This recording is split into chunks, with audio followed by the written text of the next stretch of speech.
Lou Thesz faithfully defended his World Heavyweight Championship. Rogers strut. Kowalski's got him right where he wants him.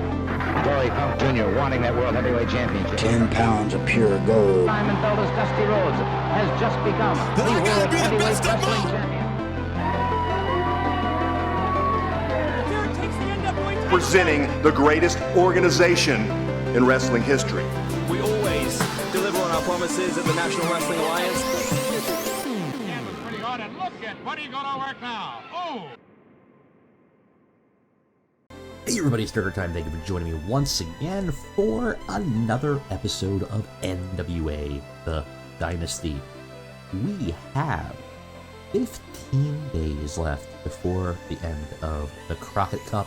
Right now we have sitting on two big matches left. Von Erichs versus South Pacific Savages and Aussie Open versus Motor City Machine Guns. Obviously the winner of this tournament will be facing at the Crockett Cup for the title. So pretty happy. I mean, it's a small tournament, not a huge one, but I think overall it's getting some interesting players into the field. And a nice mix of people we've had versus people that are from the outside. So I'm pretty happy with how it's going overall. Finances, we'll see. I was more optimistic going into this month that we would be doing a little bit better, and I think we are. It's hard to tell. It's hard to tell at this point. We do seem like we are making more money with our broadcast deal, so if that stays the course, once we get more sponsorships, we might actually be positive this month, or very, very close to neutral, which would be very nice because we are starting to really dip down on that war chest a great deal. We already had to cut our training facility, so we'll see. We'll see how it goes. There is a contingency plan. There is a contingency plan in place if we do not have a lot of money left, and I'm not really. I don't want to do that, so we'll see. We were talking about the alliances. I did go through in a previous episode, and I modified our titles, and I'm just going to see if I don't think these have been defended yet anywhere else. Yeah, still no. Let me double check and make sure. So, often on events, normal on TV, tours not often. I think that's fine. It was previously set to basically never. Women's, not often. We'll update that. Normal, often, that's fine. So theoretically, these should we'll go normal, just to up it a little bit. The reason why these weren't being defended in the Alliance basically was because we had set it so that they would never do it. Now, I'm still not seeing defenses outside of us, which is kind of a bummer, because I like the idea of other companies kind of coming in and using them, and so far that hasn't happened. And I would have thought they would have, because we got some pretty big members of our alliance here that I would have thought would have shared those titles a little bit. So it's kind of a bummer that they haven't. Of course, we do have our exclusive titles, which is right now the World Television. I do have a women's tag ready to go. So I did make a decision. Thank you all for your comments and suggestions. I think I agree. The general consensus is that a trios would be cool, but might be a little bit too hard to manage. Tag team, a little bit easier, because we'll just have a slightly smaller roster.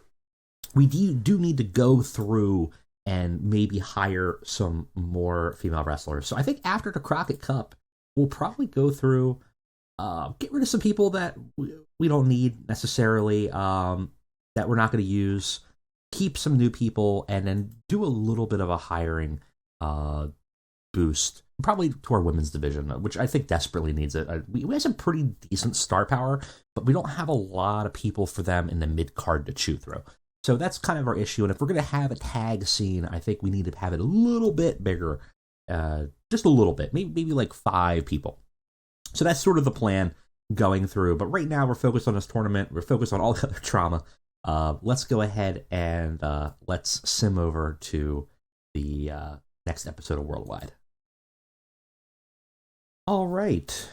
Looks like we are on our way here. We do have some mail to go through. Nothing particularly important. Kimberly and Dave Cole have begun dating. And then Roosh has a contract offer. I think we have Roosh on a short list as a potential to maybe pick up at some point. So that's why he's popping up there. Just curious to see if anything happened in the news that is interesting. Of course, we did have to update the game. Obviously, we are behind the real time right now, but we do try to keep the game relatively copacetic with the real world. Unfortunately, that means that when some people pass, like unfortunately Wyndham Rotunda, we do update it because I just don't like in a modern day setting to have wrestlers that are dead working. It's just a little icky to me. Historical is different, but in a modern day, I think I like to be a little bit respectful and not fantasy put people past their death, unfortunately. But it also, when people have the major departures that I think would make the save interesting, we do try to update it. We're not trying to make a facsimile of the real world, but we do like to keep things a little bit in line with what's going on. So CM Punk released with the AEW. Imagined that he's still unemployed. He's not gonna come to us. Trust me, I already tried. That would be really interesting. We'll see. We'll chart his progress and see where he goes. But if he goes anywhere, I'd imagine WWE is going to pick him up. But we will see. Lance Archer officially leaving AEW as well. Tanga Loa leaving New Japan of America. Will Ospreay just on a loan. So no major other departures here, other than the ones that we kind of just got rid of some people that we're not using anymore, right? The Smoking Aces is basically done in its former iteration, so we got rid of Jarrett. Nightmare Factory is not there anymore, so I let go of Aaron Solo. Matt Cardona, we only had actually for a temporary, like a one-off reason anyways, and I don't really have a plan for him right now, so I'm not going to leave him on there. We could pick him up if we have a plan. So, we have some of our departures there. So, that said, we still have to sim forward. Let's go ahead and move on to the show.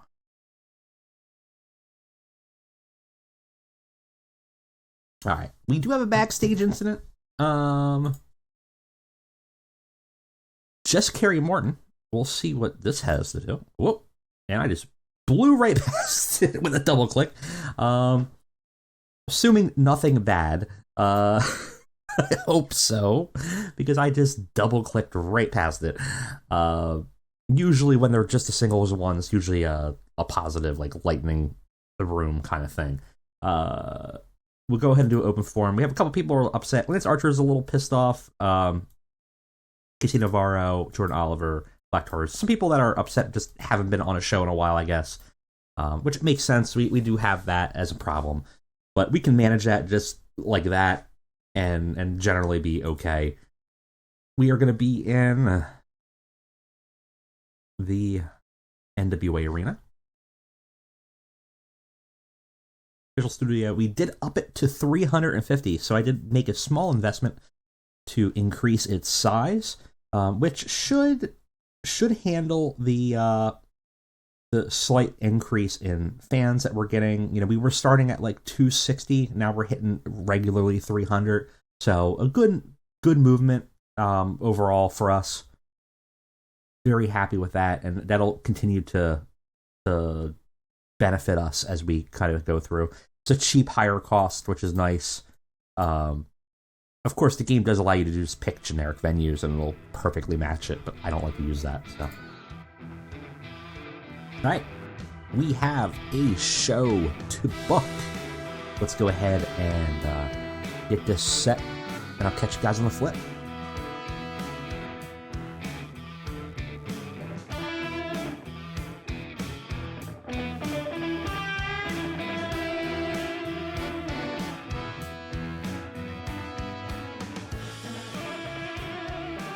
Alright guys, and we are back ready for a full show. We'll see how this does. I'm not 100% sure, but we are building towards the next pay-per-view, which obviously is all that matters. It's hard when we build out these newer stars that we're going to take a little bit of a hit, but it'll work out in the end, I think. So with that said, let's go ahead and let's get to the beginning of the show. No pre-show matches tonight. Used a lot of people, and we're just going to kind of go with the main show. So, starting off the show is the Codester. Starting it off, going to the ring. He calls out Ricky Knight Jr. Unsure of what will come next, Ricky joins him. Cody glows about Ricky. He says, Ricky here, man, I see a lot of me in this kid, man. I see myself. I see Dustin. I see my family. I've been working behind the scenes to help Ricky develop the potential that I know he can be. And last week, well, I've had some big problems with Dynasty. And look who came out, Ricky. He came out to do what was right. Cody says, I have something for you. And he presents him with a white weight band. Big old belt like Cody wears, but embroidered with the name Ricky Knight Jr. on the back. He says, Ricky, the fight is not over. The thing about wrestling is you have to teach people that disobedience and disrespect will not be tolerated. That's why I've talked to Dustin tonight and I booked you in a match against the Order. Make me proud, son. Ricky looks very conflicted at the subtext of Cody's message. And he's basically sending him out there to fight his dad. Cody, though, is ignoring the concerns of Ricky and turns to the camera to talk to Fatu. All he says is, Jacob Fatu, I'm sick of the games. I'm sick of all the nonsense. We have unfinished business. You want this title so bad? Fine. Enough games. Tonight. Come and get it. So we have a main event of Cody Rhodes versus Jacob Fatu for the title, not even on the pay-per-view. And then poor Ricky Knight has to go face his dad. All right, we continue on with Bobby Roode and Tim Storm Jr. versus the Lucha Club. Good wrestling, decent reaction. Overall, not too bad at 54. Roode and Storm defeat the Lucha Club in 8 minutes. Tim Storm Jr. gets the pin on Lince Dorado. Tim Storm Jr. is the weak link, but not by much. He's only at a 45. Bobby Roode at a 60. Metalik at a 65. And Lince at a 54. Not too bad. Unfortunately, the crowd was already hot from that promo. And this match kind of suffered from that because it was built as a kind of work the crowd match. But we continue this sort of budding friendship, mentory. Tim Storm Jr. has got an interesting relationship where he's just been kind of hopping between bad guy to bad guy, learning new things. He abandoned QT Marshall for Bobby Roode now, and it's been doing well for him. And obviously, we know from Roode's promo last week that all he wants is to get all the gold, get all the money. Doesn't matter. Wherever there's a big purse, he's going to go there. And Tim Storm Jr. seems to just be along for the ride. And we have Ricky Knight Jr. and Axel Henning in a tag match against the Order. Ricky Knight's father, Roy, and his uncle, Zach. Ricky Knight Jr. defeats the Order in a decent match. 11 minutes, 45 seconds. Ricky Knight Jr. pins Zach Knight after using a crossroads. Joe had a 50. Ricky had a 46. Actually, improving every day. Roy had a 35, and Zach had a 38. Guess it's a 46, which honestly, about as good as we're gonna get in this type of match. So not too bad at all. Ricky with another big win. A lot of momentum being pushed his way. Seemingly an honorary inductee into the Dynasty. Obviously, the Order clearly out after betraying them. Working with Axel here. This got the crowd hotter. They liked it. Afterwards, Axel rolls out of the ring, brings back the weight belt for Ricky Knight Jr. He points at Ricky's dad, Roy, who obviously is kind of on the ground, exhausted. He's leaning against sort of the ropes. He wants him to lash his father for Cody. Roy looks up at him. He's injured from the match, tired. Ricky stands over his father, grasping the belt, raising it up in his hand. And he fails to follow through. Can't do it. He lowers the belt, turns to Axel, handing him the weight belt, and walking away. Axel looks furious after being disobeyed by Ricky. So Ricky doesn't have it in him to attack his dad. This unfortunately doesn't do great. 29, but looking at who's all involved, I'm not that shocked, to be honest. After that, we have our first of our semi-final matches in the Crockett Cup. South Pacific Savages, the members of the True Bloodline, versus the Von Erichs, former tag champions. And has decent wrestling, does not have that much heat. Things do not go the Von Erichs way. 12 minutes, the South Pacific Savages defeat them. Journey Fatu pins Marshall Von Erich with a Samoan splash after some interference from Uncle Fatu when the ref was distracted. The Von Erichs get removed from this tournament due to the shenanigans of the Bloodline.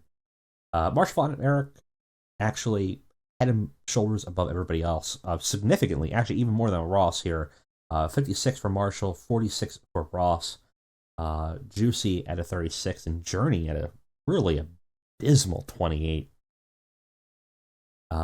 This, of course, means that they move into the finals to face either Aussie Open or the Motor City Machine Guns. Von Erich's chance at reclaiming the titles for themselves seems like it's now out of their grasp. Uncle Fatu did some good work ringside, but yeah, the match is actually okay. Overall, 49 is not too bad. Very concerning that Journey and Juicy have such a low in-ring performance here, though.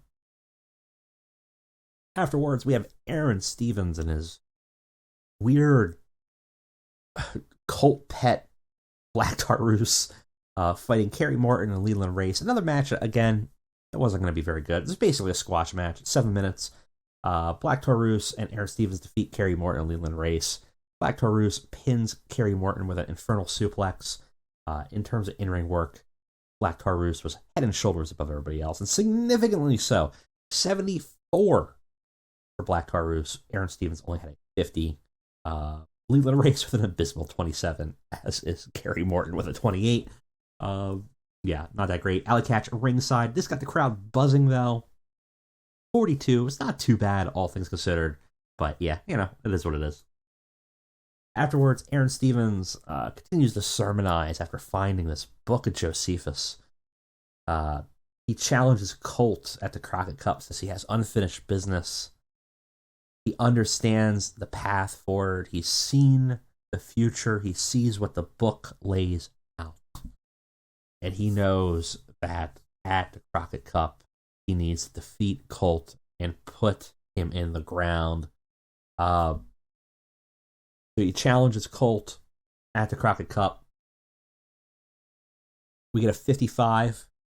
for this. We gain heat for his storyline, and we continue our little cult storyline. Afterwards, we have Jamie Hayter versus Kimberly. This is a cool down match, kind of cool down the group here. Give Jamie Hayter a big win, easy win, I should say. 13 minutes after defeating Kimberly, gives her a curb stomp. Kimberly had a 47. Jamie Hayter had a 55. And overall matches of 46. Not much else to say about it. Overall did pretty well. Afterwards, Jamie Hayter cuts a promo, directed obviously towards Allison Kay, who she's challenging at the Crockett Cup. She says that she's worked her way from the very bottom of the industry, and the thing that I've learned in that time, she says, is that no wall is unbreakable, no mountain too tall to climb, and no person unbeatable in this industry. Allison Kay, she says, you may dominate NWA, but I've seen your weaknesses. I know where the cracks in that wall are, and at Crockett Cup, I will finish what I started. So, Jamie Hayter's going to finish the story. Going to finally take down Allison Kay, who's been completely undefeatable through this entire run of this new save.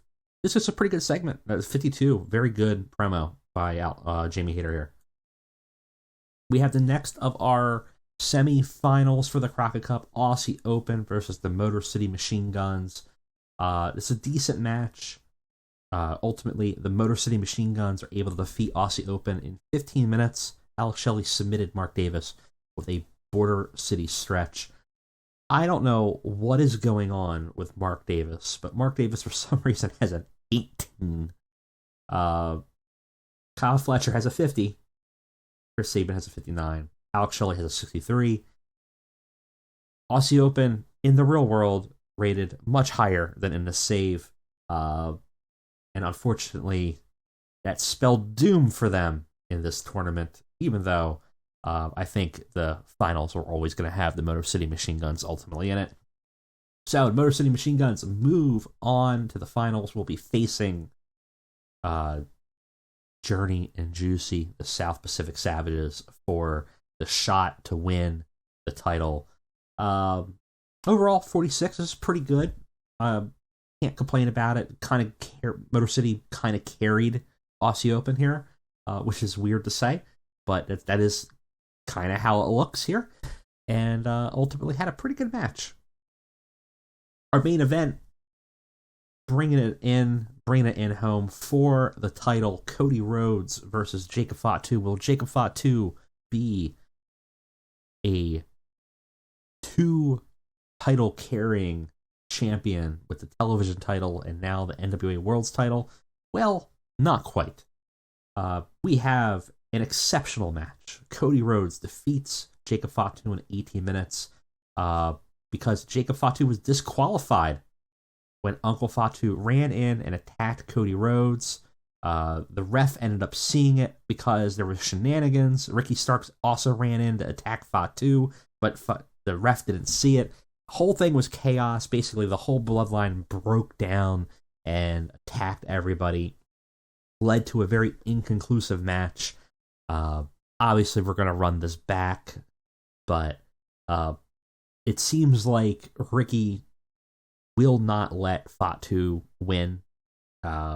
Basically, like Ricky was able to show the ref that Uncle Fatu was attacking Cody to disqualify him, even though Ricky had also attacked Jacob Fatu. So some big shenanigans, but Ricky Starks has made it his mission, saying that like he is going to get that world title belt, or that world television title belt back, and he's not going to let Jacob go run around willy-nilly with it. So it seems like until this is resolved, Jacob Fatu's ability to get to that world title shot is not looking hot for him. Cody makes defense number 5 of the world television, or the world's heavyweight title. Cody hit a 79, Jacob a 63. We gain heat for the True Bloodline storyline, got the crowd buzzing, ultimately gave us a 66 for our main event for tonight. afterwards, we kind of just have the chaos breaking down. Ricky and Cody kind of teaming up here, attacking the bloodline. It's a massive brawl. Everything needs to be broken up as all of the staff and the locker room comes pouring out to kind of break up everybody. We're obviously leading towards a big blow-off match at some point. But Jacob Fatu wants that title. Ricky won't let him get that title until he gets his shot back. And obviously, Cody's at a significant disadvantage now without having a real team. He's got Axel. He lost the order. He maybe doesn't even have Ricky Knight Jr. We'll have to see. And the Bloodline is a massive group, so we'll have to see how this all plays out. But in terms of the numbers game, it's not on Cody's side anymore. This ultimately gets us 64. The main event should boost us up a little bit, but I'm still thinking we're going to be like at a 58 maybe for the show at most. 55, yeah. We probably would have been a 58 if we didn't have these broadcast production ones. So again, a weaker show, but we were building certain things, and that was ultimately kind of the plan there. So I'm not too upset with it. Though some matches, like the Aussie Open, I just don't understand why Mark Davis is rated so poorly. I don't know if that's an oversight in the mod or there's something else that I'm missing there. But I would think he should be around maybe a little bit lower than Kyle Fletcher. Maybe like 10 points lower. So maybe something I'll have to look at in the future. But right now, obviously Motor City Machine Guns is moving on, facing the Bloodline, which will be difficult. And overall, a pretty good build up towards the pay-per-view, which will be like 2 episodes. So pretty happy with that. All right. Results were excellent. Show went down well. So very good about that. We do have some mail, some info about Roosh. And we had 94,000 viewers. Actually not too bad for us. Looking at our finances, it looking, our negative cash is still growing. Broadcast revenue is looking pretty good, though. Right now, in week 3, we're double. We're at where we were for the month of June. So, hard to tell. We might still be negative. That still might be a problem for us. But we'll have to see when it all shakes out there. But overall, pretty good show. Pretty happy with where the storylines are going for us. And of course, we have our main event, or our main match here in the Crockett Cup, Motor City Machine Guns versus South Pacific Savages, which we will do at the next Worldwide before the Crockett Cup. The winner, of course, facing for the titles. So, pretty happy with how that's all shaken out. But that is it for me today. I'll catch you guys next time. Thanks for watching.